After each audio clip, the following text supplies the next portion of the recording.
Hello everyone, it's Ripple Shah once again from London regarding some information about to travel to India from UK, how much cash you can carry with you and electronics item and gold at the same time.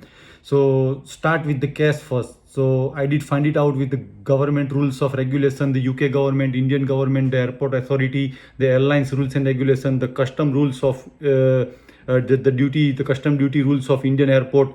So everything I get together and then the information came out.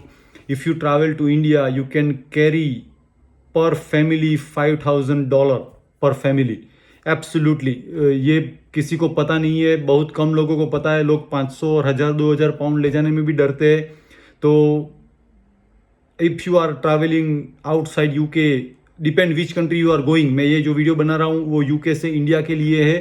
सभी country के rules and regulation different है. If you are travelling from UK to India, you can carry up to $5,000 per family. Make sure per family.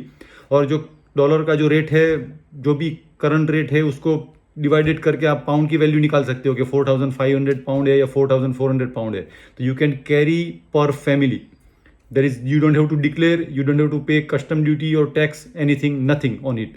So ये good news है because people are going for treatment or for holiday or for wedding shopping. Obviously you need some amount. India भी अभी बहुत expensive है, तो 200, 400, 500 pound में तो कुछ होगा भी नहीं anyway. So that's the reason they give this limit nowadays. तो उसमें कुछ डरने की जरूरत ही नहीं है. अनदर थिंग्स, ये जो मैंने बताया है पर फैमिली है, पर पर्सन नहीं है. तो ये $5,000 है. उसको पाउंड में कन्वर्ट करके आप अपने आप वर्कआउट कर सकते हो. At the same time if you are coming back to the UK, same amount है अप टू $5,000. उसको पाउंड में कन्वर्ट करके ये अमाउंट आप you can bring it back. तो ये बोथ वे है. $5,000 है. मेक श्योर पर फैमिली है. ये बात ध्यान रखना, मैंने रुपीज़ नहीं बताया, मैंने पाउंड नहीं बताया. वो आपको कन्वर्ट करना है. अगर रुपीज़ आप लाते हो तो उसका डिफरेंट रूल है. Indian, as per the Indian government rules, अगर आप इंडिया छोड़ के यूके आते हो या यूके से अगर आप इंडिया जाते हो तो इस allow only rupees is 25,000 rupees ही अलाउ है. I don't know why, but that's the things they put it on Indian government website, NRI guide, everywhere. Indian currency only 25,000 rupees allow है. लेकिन आप फॉरेन करेंसी में convert करके या तो यहाँ लाते हो, यहाँ से ले जाते हो इंडिया, तो वो $5,000 up to $5,000 per family allow है. तो कंसेप्ट क्लियर हो गया. नाउ उसमें बहुत से चीज़ आती है, या नोट्स है, ट्रैवलर्स चेक है, everything is included per family. Make sure not for per person. You don't have to declare. अगर उसके ऊपर है वैल्यू, $5,000 के ऊपर है, तो you have to declare in customs. और उसकी जो रूल्स एंड रेगुलेशन है, फॉर्म भरना, उसके ऊपर कस्टम ड्यूटी की रीज़न वगैरह बताना, वो लॉन्ग प्रोसेस हो जाएगी. Anyway, eight the same time electronics item में अप टू 50,000 रुपीज़ का फ्री ड्यूटी है. You don't have to declare, you don't have to pay any stamp on it, but except television उसमें include नहीं है. चाहे television की कीमत 100 pound है या 200 पाउंड है, जैसे भी उन लोगों ने बॉक्स देगा, यू हैव टू पे the custom duty on the Indian airport. So other item like iron, food processor, blender, chopper, cattle, those things, any electronics item is included up to 50,000 rupees. तो approximately 500 pound हो गया. तो आपको उस पर tax भरने की जरूरत नहीं है या डिक्लेयर करने की जरूरत नहीं है. टीवी इंक्लूड नहीं है. मोबाइल और लैपटॉप अलाउ है. पर पर्सन 1 मोबाइल, पर person 1 laptop is allowed. They not counting on free allowance. तो वो आप फ्री अलाउंस में काउंट नहीं होगा.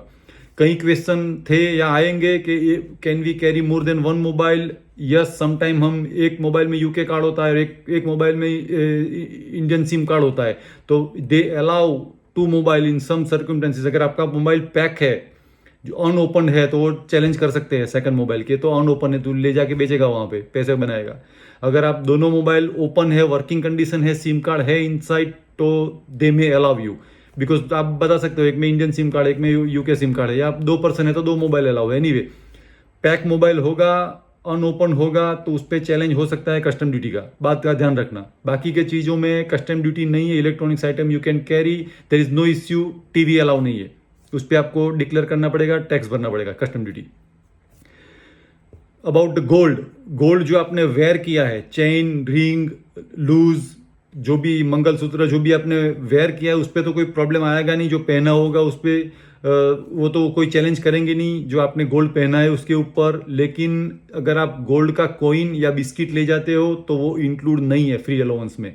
चाहे एक छोटा सा कॉइन है या छोटा सा बिस्किट है 10 ग्राम का, उसके ऊपर आपको कस्टम ड्यूटी भरनी है, उसका डिक्लेयर करना है और आपको भरनी है उसके ऊपर कस्टम ड्यूटी। तो वो काम ना करे। अगर आपने 2 रिंग पहनी है, एक चेन पहनी है, मंगलसूत्र लेडीज ने पहना है, तो उसको कोई प्रॉब्लम नहीं आएगा गोल्ड में। अगर आप एक कॉइन या एक छोटी बिस्किट भी ले जा रहे हो इंडिया, तो कस्टम में जैसे वो फ्लैग हुआ कैमरे में या वो मशीन में सिक्योरिटी चेक में, तो आपको साइड में किया जाएगा, आपको कस्टम ड्यूटी का फॉर्म भरना पड़ेगा और उस पर ड्यूटी भरनी पड़ेगी। तो टीवी अलाउ नहीं है इलेक्ट्रॉनिक्स में, गोल्ड में कॉइन एंड बिस्किट अलाउ नहीं है। So up to 50,000 of rupees electronics item वो आपको अलाउ करेंगे, कोई प्रॉब्लम नहीं है, कोई डिक्लेयर करने की जरूरत नहीं है आपको। तो कैश का हो गया $5,000 पर फैमिली, इलेक्ट्रॉनिक्स आइटम हो गई जो फ्री अलाउंस है 50,000 रुपीज़ का, गोल्ड का हो गया, कॉइन और बिस्किट के आपको कस्टम ड्यूटी भरनी है।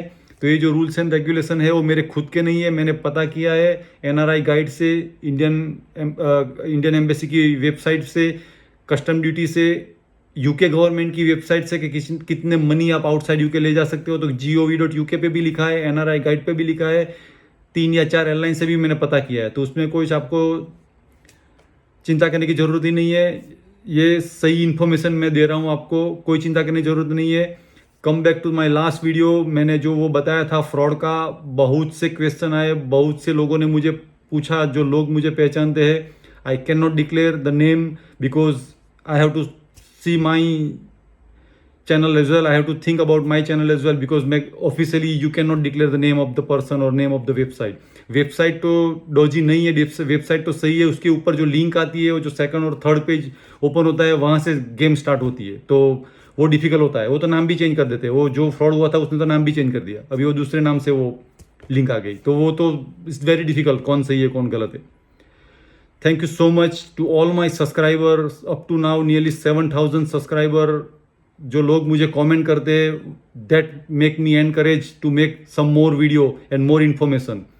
Thank you so much to all my subscriber, like you and love you, bye for now.